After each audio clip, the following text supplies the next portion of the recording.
প্রিয় শিক্ষার্থী বন্ধুরা, আশা করি তোমরা সকলে খুব ভালো আছো।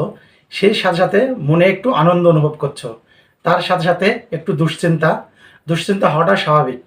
কারণ জীবনে প্রথম পাবলিক পরীক্ষা, যে পরীক্ষায় তোমরা অংশগ্রহণ করেছিলে, তোমাদের পরীক্ষার রেজাল্ট আর মাত্র কয়েকদিন পরেই প্রকাশ করা হবে। কয়েকটা দিন পরে সেই মাহেন্দ্রক্ষণ আসছে, যে দিনটির জন্য তুমি, তোমার বাবা মা, তোমার আত্মীয় স্বজন এবং তোমার বন্ধু বান্ধব শুভাকাঙ্ক্ষী যারা আছে তারা অধীর আগ্রহে অপেক্ষা করছো। সেই দিনটিতেই তুমি তোমার যোগ্যতার প্রমাণ দিতে পারবে। তুমি আসলে কতটা পরিশ্রম করে পড়ালেখা করছো তার প্রমাণ দিতে পারবে সেই দিনটিতেই। এই দিনটি আসতে আর বেশি দেরি নয়, হয়তো 8 দিন বা 10 দিনের মধ্যে তোমাদের 2024 সালের এসএসসি ও সমমানের পরীক্ষার রেজাল্ট প্রকাশ করা হবে। 2024 সালের এসএসসি ও সমমানের পরীক্ষা সম্পর্কে যতটুকু জানতে পেরেছি, তোমাদের রেজাল্ট সম্পূর্ণ প্রস্তুত হয়ে গেছে।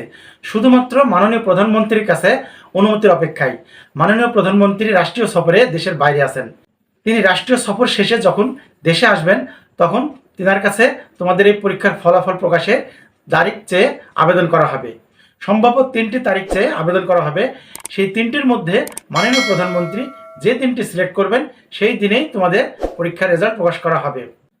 তোমাদের ফলাফল নিয়ে বেশ কয়েকজন শিক্ষকের সঙ্গে আলাপ করে জানতে পারি, তোমাদের পরীক্ষার খাতা এবার খুব নিবিড়ভাবে পর্যবেক্ষণ করে এমনকি 2টি ধাপে পরীক্ষার খাতা নিরীক্ষণ করা হয়েছে। যে সকল অভিজ্ঞ শিক্ষক দ্বারা তোমাদের খাতাগুলো মূল্যায়ন করা হয়েছে, তারা তোমাদের খাতাতে নম্বরপত্র দিয়ে আবার প্রধান পরীক্ষকের কাছে প্রেরণ করা হয়েছে। সেখান থেকে প্রধান পরীক্ষক পুনরায় তোমাদের খাতাগুলো আবার নিরীক্ষণ করে সম্পূর্ণ ডাটা ঠিক আছে কিনা দেখে বোর্ডের কাছে পৌঁছে দেওয়া হয়েছে। যতটা সম্ভব নির্ভুল হবে, এই কারণেই তোমাদের খাতা 2বার পর্যবেক্ষণ করা হয়েছে। বোর্ড কর্তৃপক্ষ তোমাদের সকলের রেজাল্ট প্রস্তুত করে অনলাইনে সাবমিট করে দিয়েছে। শুধুমাত্র মাননীয় প্রধানমন্ত্রীর অপেক্ষায় রয়েছেন, তাহলে তোমাদের রেজাল্ট প্রকাশ করা হবে। শিক্ষকের কাছে তোমাদের খাতা দেখা সম্পর্কে জানতে চাইলে তেনারা বলেন, খুব নিবিড়ভাবে তোমাদের খাতা দেখা হয়েছে। কোনো শিক্ষার্থী যদি 2-1 নম্বরের জন্য ফেল করে, তাহলে সেখানে 2-1 নম্বর ধরিয়ে দেওয়া হয়েছে। অনেক শিক্ষার্থী খুব ভালো লিখেছে, আর যে সকল শিক্ষার্থী একবারেই লিখে নেয় তাদের তো আর পাশ করানো সম্ভব হয়নি। তবে যদি ওএমআর পরীক্ষা খুব ভালোভাবে দেয়, তাহলে এবার বিগত বছরগুলোর চাইতে রেজাল্ট অত্যন্ত ভালো হবে। তোমরা হয়তো জানো, করোনা সংক্রমণের কারণে বিগত বছরগুলোনে কয়েকবার অটোপাস দেওয়া হয়েছে বা শর্ট সিলেবাসে পরীক্ষা নেওয়া হয়েছে।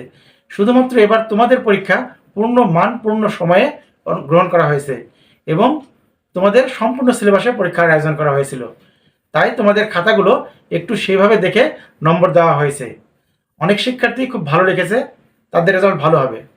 তোমাদের সকলের রেজাল্ট ভালো হোক এই প্রত্যাশা করে আজকে এখানে শেষ করছি। ভিডিওটি দেখার জন্য ধন্যবাদ।